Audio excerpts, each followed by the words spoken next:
রমজান মাসের শেষ 10টি রাত, যেটি গোটা বছরের সমস্ত দিন রাতের চাইতে সব চাইতে উত্তম, ফজিলতপূর্ণ, উৎকৃষ্ট আল্লাহর কাছে। তার একটি রাত শুধু, তার কত ফজিলত! খাইরুম মিন আলফি শাহর। চিন্তা করে এই রাতটি শুরু করতে যাচ্ছেন সূর্য ডুবার সাথে সাথে। আজকে সূর্য ডুববে, শুরু হচ্ছে। সুতরাং যারা এতদিন পর্যন্ত ভালো কাজ করতে পেরেছেন, আলহামদুলিল্লাহ, যে রমজান মাসে সবগুলি রোজা রেখেছেন, 5 ওয়াক্ত নামাজ পড়েছেন, আলহামদুলিল্লাহ। আর যারা করতে পারেননি এখনো শয়তান আধিপত্য জমিয়ে রেখেছে, শয়তানের গোলামিতে লেগে আছেন, এখনো হুঁশ ফিরিয়ে নিয়ে আসার সুযোগ আছে, এখনো তওবার রাস্তা খোলা আছে, এখনো ক্ষমা পাওয়ার সম্ভাবনা রয়েছে। বরং নিরাশ হবেন না। লা তাকনাতু মির রাহমাতিল্লাহ। আল্লাহ বলছেন, আল্লাহর রহমত থেকে নিরাশ হইও না, নিরাশ হইও না। সময় আছে, সুযোগ আছে, যতক্ষণ পর্যন্ত আপনার হায়াত আছে। জানা না যে কখন হায়াত শেষ হয়ে যায়।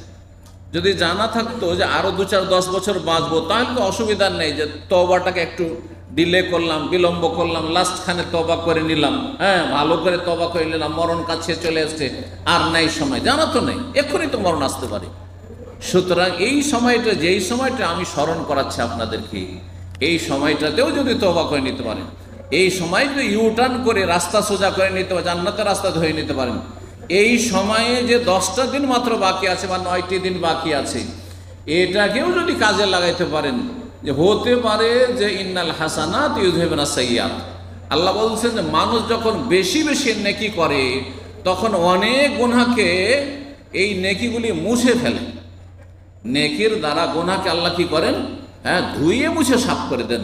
তো হতে পারে যে এখনো যে পাপ করে আসছেন, তারপরে আজকে তওবা করে নিলেন, এই কদরের রাতে তওবা করে নিলেন। আপনি এক্ষুনি আপনি তওবাকে এই মজলিস থেকে উঠলেন যে আজকে থেকে শুরু করলাম তো করলাম, এখন থেকে আমার 1 নম্বর হচ্ছে পরকাল, আখিরাত। 1 নম্বর হচ্ছে আমার জান্নাত পাওয়া, জাহান্নাম থেকে বাঁচা। 1 নম্বর হচ্ছে আল্লাহর সন্তুষ্টি। 1 নম্বর হচ্ছে আমার ঈমান ইসলামের কাজ, ধর্মীয় কাজ। তারপরে দুনিয়ার কাজ আল্লাহ দুনিয়া দেবেন। এই শেষ দশক গোটা মাসের মধ্যে সবচেয়ে ফজিলতপূর্ণ, আর গোটা রমজান মাস গোটা বছরের মধ্যে হচ্ছে সবচেয়ে উত্তম। সুতরাং যেই সময়গুলি আছে, যদিও অল্প কয়টা দিন আছে, কিন্তু এই সময়টা গোটা বছরের সমস্ত দিন রাতের চাইতে উত্তম মনে করে আপনি এক একটি মুহূর্তকে ভালো কাজে লাগাবেন, ভালো কাজে লাগাবেন, এবং বহুমুখী ভালো কাজে লাগাবেন। আপনি এর আগেও বলেছি, এবাদত বহুমুখী এবাদত আল্লাহ কেন দিয়েছেন? একটা কাজে সবসময় লেগে থাকতে পারে না মানুষ, একটা আইঘামি চলে আসে, একটা বিরক্তি চলে আসে, ইচ্ছা করে হোক আর অনিচ্ছাকৃত হোক। কিন্তু কিছু সময় নামাজ পড়লাম, কিছু সময় দোয়া করলাম, কিছু সময় জিকির আজকার করলাম, কিছু সময় তওবা ইস্তেগফার করলাম, কিছু সময় দান সাদকা করলাম, কিছু সময় মানুষকে ভালো উপদেশ দিলাম, কিছু সময় মানুষকে যারা ভুল কাজ করছে তাদের সাথে হিতাকাঙ্ক্ষী হয়ে, দরদি হয়ে, তাদের ব্যথায় ব্যথিত হয়ে, আর তাদের রোগে ব্যথিত হয়ে, যারা রোগী, মুসলিম সমাজের যারা পাপী তারা হচ্ছে রোগী। রোগীদের হিতাকাঙ্ক্ষী হইতে হবে, দরদি হইতে হবে, তাদের ব্যথায় ব্যথিত হইতে হবে। এই পাপিষ্টগুলি এই রোগী হয়ে যদি মরে যায় তো জাহান্নামে চলে যাবে। দুনিয়ার রোগী শুধু মরে যায়, শারীরিক যারা রোগী তারা মারা যায়, কিন্তু ইমানের রোগী যারা মুসলিম সমাজের, এগুলি কাফেরদের সাথে জাহান্নামে যাবে। বড়ই কষ্ট লাগে তাদের জন্য। সেই জন্য তাদেরকে ইসলামের দাওয়াত দেবেন। আগে নিজেকে নিজের চরকায় তেলে, আপনি জাহান্নাম থেকে বাঁচতে পারবেন কিনা এখন মারা গেলে, আপনার স্ত্রী, আপনার ছেলে মেয়ে জাহান্নাম থেকে বাঁচতে পারবে কিনা এই অবস্থায় মারা গেলে, আগে ঘরের চিন্তা, তারপরে পরের চিন্তা, তারপরে তখন আত্মীয় স্বজন, তারপরে গ্রামবাসী, তারপরে পরিচিত মুখেরা, তারপরে যারা হাতের নাগালে রয়েছে, যাদের আশেপাশে বসবাস করছেন, পাড়া প্রতিবেশী, যেখানে প্রবাসে আছেন আশেপাশে যারা রয়েছে, আর তারপরে দূরের লোকেরা, তারপরে সারা বিশ্বের মানুষকে যে যতটা পারবে ভালো কথা পৌঁছাবে, ভালো লোকের সংখ্যা বাড়াবার চেষ্টা করবে, খারাপ লোকের সংখ্যা কমাবার চেষ্টা করবে। এইটা হচ্ছে একজন মুসলিমের কর্তব্য, দায়িত্ব। আমাদের দেশের মানুষরা ভুল বুঝেছে, শুধু দেশের মানুষরা না, অনেক আরবরাও ভুল বুঝে যে কদরের রাত মানে 27। এটা যারা বলে বুঝেছে তার একেবারে কানা, এমন কানা যে যে একটা চোখ আছে ওতেও ভালো দেখে না, বুঝতে পারছেন? এক তো কানা হইলো একদিক তাকাচ্ছেন, তার মধ্যে ওই যে একটা চোখ আছে সেটাও যদি দুর্বল দেখেন তার দেখবেনই বাকি, সামান্যই দেখছেন, বুঝছেন না? আপনার হয়তো কদর 21-এ হয়েই গেছে, 23-এ হয়েই গেছে, 25-এ হয়েই গেছে, অথবা 29-এ হবে, আর আপনি অপেক্ষা করে বসে আছেন, ওত পেতে বসে আছেন ও 27-এ জাগবো, 27-এ খুব আল্লাহকে ডাকবো, 27-এ আমি খুব জিকির আজকার তবে ইস্তিগফার করব। পেলেন না, আপনি হতভাগা, আপনি অলস। অলসের জন্য আসলে জান্নাত নয়, গাফেল। অলসকে গাফেল বলা হয়, উদাসীন বলা হয়। সুতরাং অলস ব্যক্তি জান্নাতে গেলেও অনেক পরে যাবে, কষ্টে যাবে। আর যদি আরামে নিশ্চিন্তে আর সহজে জান্নাত যেতে চান তাহলে সক্রিয় হইতে হবে। দুনিয়ার ক্ষেত্রে অলসের ভাত কোথাও নেই, দেশেও নেই, বিদেশেও নেই, প্রবাসেও নেই, ঠিক কিনা? হ্যাঁ, তো আপনি দিনের ক্ষেত্রে ওইটা আগে বোঝা উচিত, ধর্মের ক্ষেত্রে, জান্নাতের ক্ষেত্রে আগে বোঝা উচিত। আল্লাহ তৌফিক দান করেন। সূরার নাম হচ্ছে সূরাতুল কদর। আল্লাহ শুরু করছেন সেই সূরা, ইন্না আনজালনাহু ফি লাইলাতিল কদরি। এই সূরায় উলামারা তাফসীরকাররা বলেছেন, শেখ ইবনে উসাইমিন রাহমাতুল্লাহি আলাইহি আম্মা পারা তাফসীর তিনি বলছেন, এই সূরাতেই এই কদরের রাতের 6টি ফজিলত রয়েছে। কয়টি ফজিলত? 6টি ফজিলত রয়েছে। 1 নম্বর ফজিলত যে আল্লাহ কোরআন নাযিল করেছেন কোন রাতে? হ্যাঁ, কদর রাতে। এইটাই হচ্ছে একটি ফজিলত যে কোরআনে কারীম নাযিল করে আমাদের মতো মানুষ 1400 বছরের ভিতরে কত কোটি কোটি মানুষ জান্নাত লাভ করেছে, চিন্তা করুন তো দেখি। আপনার বাপ দাদা 14 গোষ্ঠী, আমার বাপ দাদা 14 পুরুষ যে পরম্পরা মুসলিম, এই ইসলামটা পেয়েছে কোত্থেকে? কোরআন থেকে না পেয়েছে? আবু বকর, উমর, উসমান, আলী, কোথা থেকে আবু বকর, উমর, উসমান, আলী রাদিয়াল্লাহু আনহু হলেন? ও তো আবু জাহাল, আবু লাহাব আর যে কাফের নেতাগুলো মক্কার ছিল তাদেরই সাথীর সঙ্গে বন্ধু বান্ধব তারা ছিলেন না? একই সাথে তারা বড় হয়েছেন, আর একই সাথে তারা চলাফেরা করেছেন, ব্যবসা বাণিজ্য আর বসবাস করেছেন একই শহরে, একই রকম তাদের ধর্ম, একই রকম ধর্ম ছিল কোরআন নাযিল হওয়ার আগ পর্যন্ত। কিন্তু কোরআন নাযিল হওয়ার পর পরিবর্তন, মুমিন মুসলিম হয়ে গেলেন, বুঝতে পারছেন না? তাহলে এই কোরআন নাযিল যে করা হয়েছে কোন রাতে? এই কদরের রাতে। এইটা সবচেয়ে বড় একটি গুরুত্বপূর্ণ ফজিলত, এই লাইলাতুল কদরের ফজিলত। চেষ্টা করেছে যুগে যুগে ইসলামের শত্রুরা, এই কমিউনিস্টরা 1917-এর পরে রাশিয়া, সোভিয়েত ইউনিয়নে, যে এদেরকে কোরআন শিক্ষা দেওয়া থেকে বঞ্চিত করতে হবে, কোরআন একবারে কঠোর নিষিদ্ধ, এইভাবে তারা ইসলাম থেকে দূরে সরিয়ে দেওয়ার চেষ্টা করেছে। কিন্তু আল্লাহ তাদেরকে ব্যর্থ করেছেন। আল্লাহ এরকম কুফরি শক্তিগুলিকে ধূলিসাৎ করুন, ধ্বংস করুন।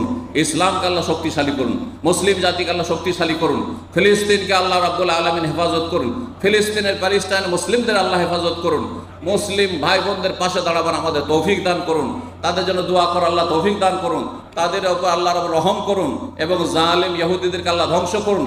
ইহুদিদের যারা সঙ্গ দিয়েছে, পৃষ্ঠপোষক, হ্যাঁ, ঘরে বাইরে, আল্লাহ তাদেরকে ধ্বংস করুন, তাদেরকে আল্লাহ নির্মূল করুন।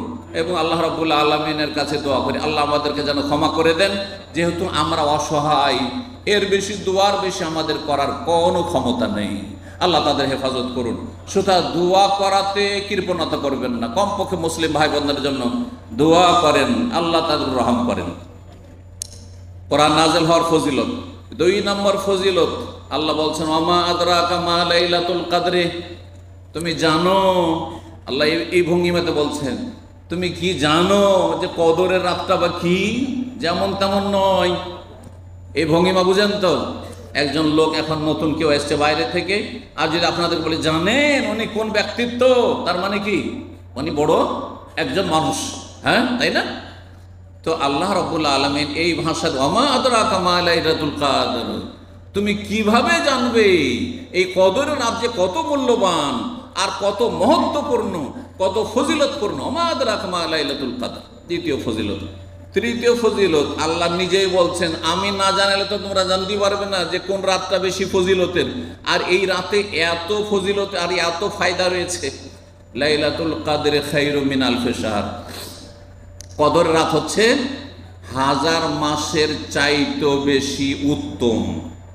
1000 মাসের সমান আল্লাহ বলেননি, 1000 মাসের চাইতেও উত্তম। খায়রুন কতটা উত্তম সেটাও আল্লাহ জানেন অস্পষ্ট, আমরা জানি না কতটা উত্তম। যদি 1000 মাসও ধরা হয় তো কত বছর হয় জানা আছে? 83 বছর 4 মাস। 83 বছর 4 মাস হয়তো আমাদের প্রায় লোকই বাঁচবে না, আর যেও বাঁচবে সে বিছানা ধরে নেবে তার আগে। আজকাল যে অবস্থা, সব কিছুতে ভেজাল আর ভেজাল, খাবারে ভেজাল, পানিতে ভেজাল, আর চলাফেরাতে ভেজাল, রাস্তাঘাটও ভেজাল, আর মানসিক অশান্তির ভেজাল, সব জায়গায় ভেজাল, ধর্মে ভেজাল, দুনিয়ায় ভেজাল, দিনে ভেজাল, সবার ভেজাল। আল্লাহ হেফাজত করুন। 1000 মাসের চাইতে বেশি ফজিলত একটি রাত, সেই রাতটি আজকে হয়ে যেতে পারে। সুতরাং প্রতিটি মুহূর্তকে নেকির কাজে লাগাবেন, আড্ডা দেবেন না, সময় নষ্ট করবেন না, ঘুমিয়ে থাকবেন না। এই ঘুমটা দিনের বেলা দিলেও চলে, 5 ঘন্টা ঘুমিয়ে নেওয়া যথেষ্ট, সর্বনিম্ন 5 ঘন্টা ঘুম একজন মানুষের জন্য যথেষ্ট। আর এরকম আপনার দুনিয়ার ক্ষেত্রে এর চাইতে বেশি আপনারা বাড়াবাড়ি করে দুনিয়ার কাজ করতে অনেকে 2 ঘন্টা 3 ঘন্টা ঘুমাচ্ছেন, তারপরে বেঁচে আছেন, সুস্থ আছেন। আল্লাহ সকলকে সুস্থ রাখুন, মুমিন মুসলিম ভাই বোনদেরকে। 4 নম্বর ফজিলত, আল্লাহ বলছেন তানাজ্জালুল মালায়েকাতু ওয়ার রূহ, এই রাতে অসংখ্য ফেরেশতা জমিনে নেমে আসে। এমনকি জিবরাইল আলাইহিস সালাম বছরে একবার নেমে আসেন, আর নবী নাই যে সকাল বিকাল ওহী নিয়ে আসবেন। জিবরাইল আলাইহিস সালাম নবী সাল্লাল্লাহু আলাইহি সাল্লামের আমলে তার জীবদ্দশায় আসতেন ওহী নিয়ে বারবার করে, যখন দরকার হয়তো তখন চলে আসতেন। দিনে কয়েকবার করে হয়তো নবীর কাছে আসছেন, কিন্তু এখন আর নবী নেই, সুতরাং জিবরাইল আর আসেন না, একমাত্র কখন? এই লাইলাতুল কদরে। দুনিয়ার উদাহরণ দিলে সহজে বুঝতে পারবেন, সময় নাই, না হলে হয়তো উদাহরণ দিকে বেশি যেতাম। একজন রাজা, তার প্রত্যেক শহরে বাড়ি আছে না নেই?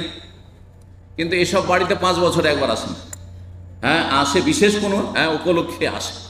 চিন্তা করুন তো দেখি, তো বছরে একবার জিবরাইল আলাইহিস সালাম ফেরেশতাদের তিনি সরদার, ফেরেশতাদের তিনি প্রধান, ফেরেশতাদের মধ্যে সবচেয়ে শ্রেষ্ঠ ফেরেশতা আশরাফুল মালাক জিবরাইল আলাইহিস সালাতু সালাম, তিনিও নেমে আসেন। ফেরেশতা নেমে আসা মানে কিসের জন্য?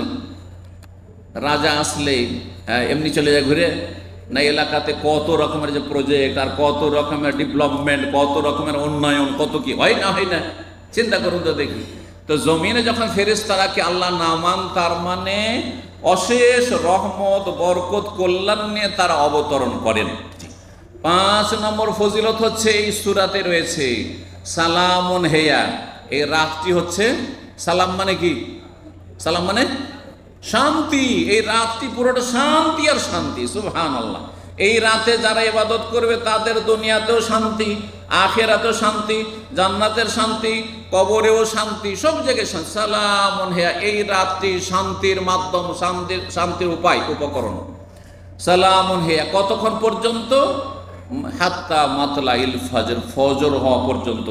ফজর আজান হইলেই এই রাত শেষ হয়ে গেল। সুতরাং মাগরিব থেকে রাত শুরু হয়। এই জন্য ইচ্ছা করে একটু ঘুমিয়ে নিয়ে, তারপরে 1 ঘন্টা ঘুমিয়ে নিই, তারপরে কিয়ামুল লাইলে চলে যাব, আপনি সাবে কদার পুরো পেলেন না। হ্যাঁ, ফজর পড়ে ঘুমিয়ে যান, অসুবিধা নেই। ফজর নামাজ পড়ার পরে আর লাইলাতুল কদর নেই, যদিও রাতের কিছু অংশ সূর্য উঠতে বাকি আছে, তারপরে আর নেই। কিন্তু মাগরিব পরে, এখন একটু মাগরিব পরে ঘুমিয়ে নিই, আচ্ছা ঈশা পরে একটু ঘুমিয়ে নিই, পরে উঠে আমি তাহাজ্জুদ শুরু করে দেবো, পরে উঠে দোয়া কালাম শুরু করে দেবো না, আপনি বঞ্চিত হলেন, বঞ্চিত হয়ে গেলেন এই সওয়াব থেকে। লাইলাতুল কদর ফজিলত তাহলে কয়টি বললাম? 5টি বললাম। চিন্তা করুন আরেকটি ফজিলত, সেটা হচ্ছে এমন একটি গুরুত্বপূর্ণ বিষয়, যে বিষয় সম্পর্কে স্পেশালি আল্লাহ একটি সূরা নাযিল করছেন, একটি সূরা নাযিল করছেন। এটা গুরুত্ব বহন করে। এটা কিসের গুরুত্ব বহন করে? এই বিষয়টি অত্যন্ত গুরুত্বপূর্ণ, সেই জন্য আল্লাহ একটি সূরা নাযিল করেছেন, সূরা কদর নামে। যেমন মারিয়ামের নামে একটি সূরা মারিয়াম আলাইহিস সালামের ফজিলত প্রকাশ করে। জি, মহিলাদের যে মুসলিম সমাজে মর্যাদা রয়েছে, সম্মান রয়েছে, ইজ্জত দেওয়া হয়েছে ইসলামে, যেটা অমুসলিমরা কখনো দিতে পারেনি, বরং তারা ইজ্জত নিয়ে খেলা করেছে। হ্যাঁ, এবং তাদেরকে বঞ্চিত করেছে। ইসলাম নারীদেরকে সম্মানিত করেছে। এর প্রমাণ বহন করে যে একটি সূরা নাম আছে সূরা নিসা। আর একটি ফজিলত বলি নবী সাল্লাল্লাহু আলাইহি সাল্লামের হাদিসে, 7 নম্বর ফজিলত এই লাইলাতুল কদর বা শবে কদরের, সেটা হচ্ছে মান কামা লাইলাতুল কদর ঈমানান ওয়া ইহতিসাবান গুফিরা লাহু মা তাকাদ্দামা মিন যামবি। যেই ব্যক্তি কদরের রাতে তাহাজ্জুদ পড়বে, তারাবি পড়বে, কিয়ামুল লাইল পড়বে, নফল নামাজ পড়বে, আল্লাহর প্রতি ঈমান নিয়ে নেকির আশায়, তার অতীতের গুনাহগুলিকে আল্লাহ কি করবেন? মাফ করে দেবেন। সুতরাং অতীতের গুনাহ যদি মাফ পেতে চান এবং জান্নাত লাভ করতে চান, তাহলে এই রাতগুলিকে গুরুত্ব দেবেন। আল্লাহ যেন তৌফিক দান করেন। আর সংক্ষেপে এই রাতগুলি সম্পর্কে বললাম যে এই রাত বিশেষ কোনো একটি রাত নয়, এ বেজোড় 5টির যে কোনো একটিতে হইতে পারে, সেটা 21-এও হইতে পারে, আবার 23-ও হইতে পারে। আর লাইলাতুল কাদারের জন্য লাইলাতুল কাদার পেতে হবে, দেখতে হবে, জানতে হবে এমন কিছু নেই। যদি কেউ জেনে নেয় সে ওলিউল্লাহ হয়ে গেল, এইসব ধারণাগুলি আমাদের সমাজের কিন্তু বেদাতি ধারণা। আল্লাহর ওলি আউলিয়ারা লাইলাতুল কাদার জানতে পারে, এই ধরনের ধারণা কেউ যদি রাখে তাহলে বেদাতি কথা। আর লাইলাতুল কাদার জানতেই পারলেন না কোন দিন যে হইল, তাহলে আপনি মনে হয় ওই নেকিরা সওয়াবটা পেলেন না, এটাও ভুল ধারণা। আপনি মেহনত করুন, আপনার পরিশ্রম এবং আপনার পারিশ্রমিক আল্লাহর কাছে কবুল হবে আর তা অবধারিত হবে।